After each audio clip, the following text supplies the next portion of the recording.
Sr. Anderson? Pois não, Dorothy? Muitas pessoas ainda não entenderam a diferença entre pecado como ato voluntário e pecado como ato involuntário. Por gentileza, o senhor poderia dar um exemplo de pecado involuntário em nossa realidade contemporânea? É claro, Dorothy. O nosso exemplo será sobre homicídio.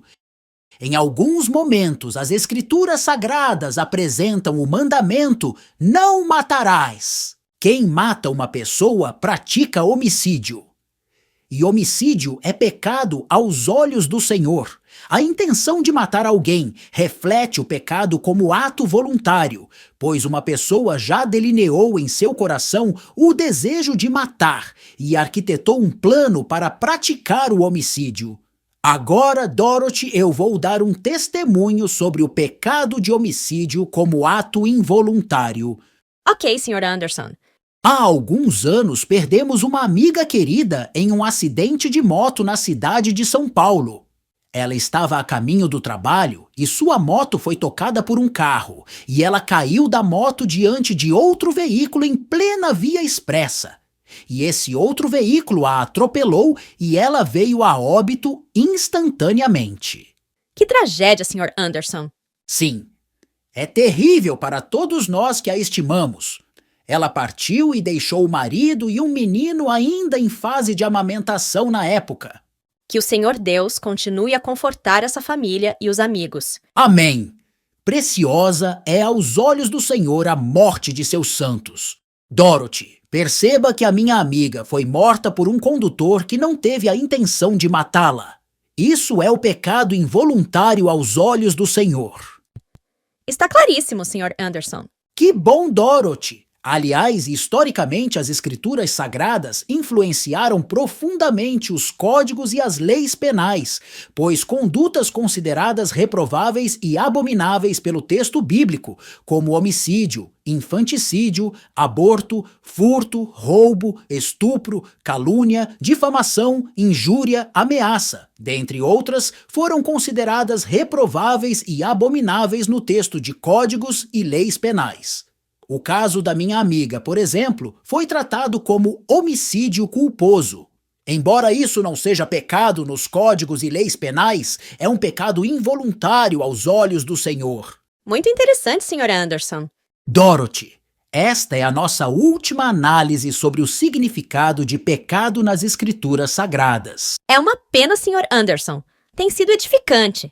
Eu também acho, Dorothy. Porém, é evidente que as Escrituras Sagradas apresentam outros significados para o termo, como, por exemplo, o pecado como revolta contra o Senhor, o pecado como tolice e insensatez perante o Senhor, o pecado enquanto infidelidade para com o Senhor, o pecado como falta de conhecimento ou recusa em conhecer ao Senhor, e o pecado como tudo aquilo que não procede do Pai.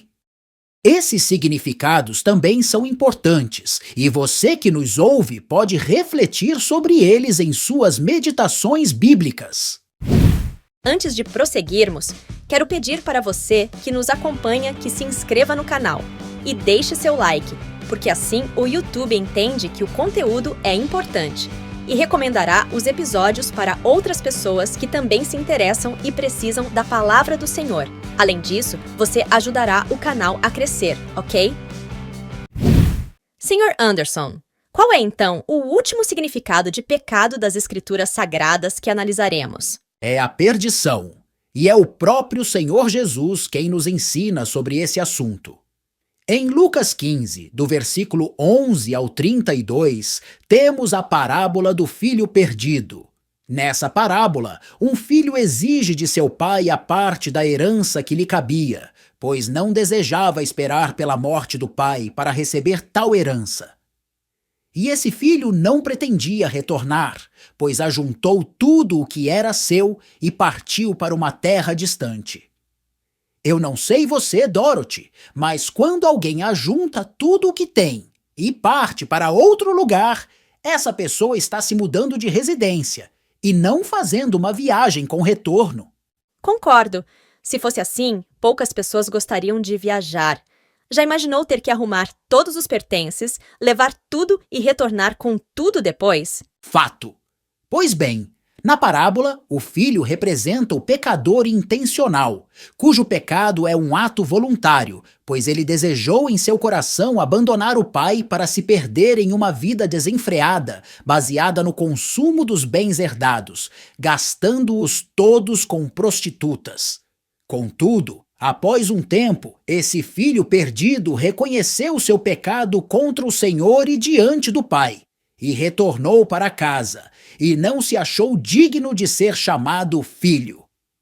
O Senhor Jesus nos ensina que o pecado também é um ato voluntário de perdição. É uma perdição em relação à salvação? Exato, Dorothy. Da mesma forma como o filho que se perdeu da proteção e segurança que tinha em sua casa com o seu pai e sentiu necessidade dessa proteção e segurança, nós, pecadores, também sentimos necessidade da salvação de Cristo Jesus. Mas quem vive em pecado e não sente essa necessidade, essa pessoa perde voluntariamente a salvação do Senhor Jesus.